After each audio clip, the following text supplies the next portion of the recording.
Hey guys, in this video I will be talking about other ways in which we can use CSS to customize our fonts using font size property and the font weight property.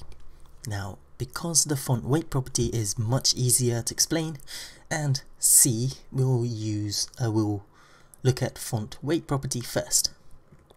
Now let me just quickly use my blue text to show you font weight. Now, in my last video I used font style to make a text italic. Now in this video, font weight is going to be used to make a text bold. Really simple. Refresh, there we go. Font weight bold. Now we can use a font weight to specify it to be more bold by using words or less bold. For example, we can say it to be normal so that it is actually a normal text, or we can specify it to be lighter to make it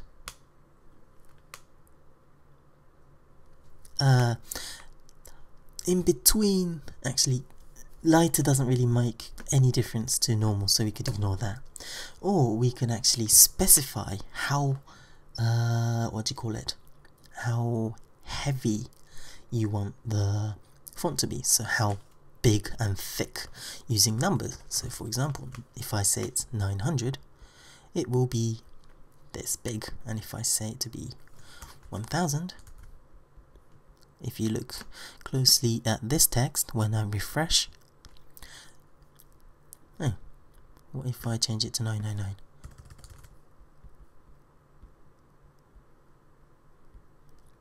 Okay, maybe font weight. Okay, sorry, ignore the number things.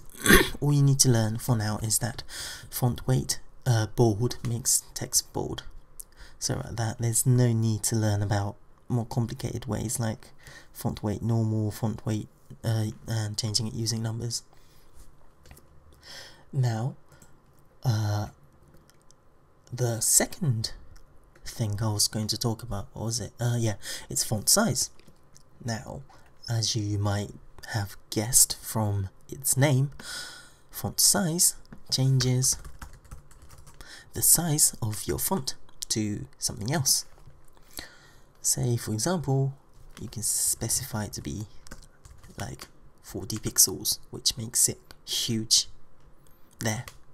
Or make it 30 pixels, which is a bit bigger. It's slightly smaller than the H1 tag. You can even use font size on your H1 tag to change it. Say if I want to make it into 16 pixels, there we go. The H1 tag, this is the website titles, font size went smaller. Now 16 pixels is basically the default size of your text, so this text, which I haven't touched using the font size, is now exactly the same as this one, which I changed to 16 pixels. So let's clear that out. Now, in modern browsers we use pixels, but then in older browsers, older browsers, I can't talk today, can't recognize pixels because they used another way of measuring called EM. Now I have no idea what EM stands for, but basically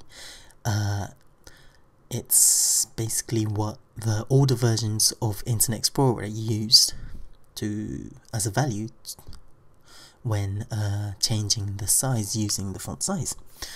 That because still early 2013, a lot of people use non-updated, i.e. old Internet Explorer browsers.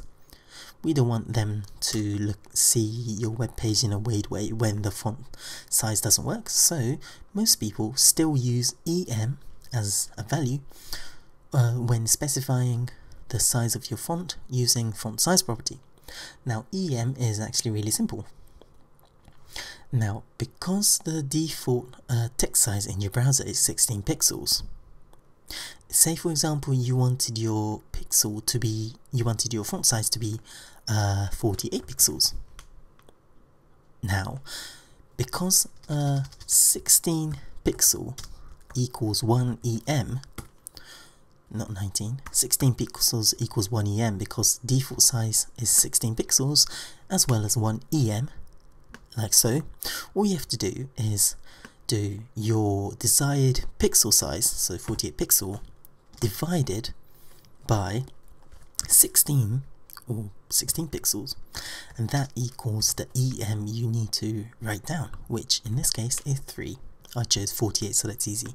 So if I wanted to make this into 48 pixels, I say 3 EM. There we go. Oh, this changed because I deleted the font size 16 and it turned into the default H1 size, and now if we look at this one, it's 48 pixels or 3 EM.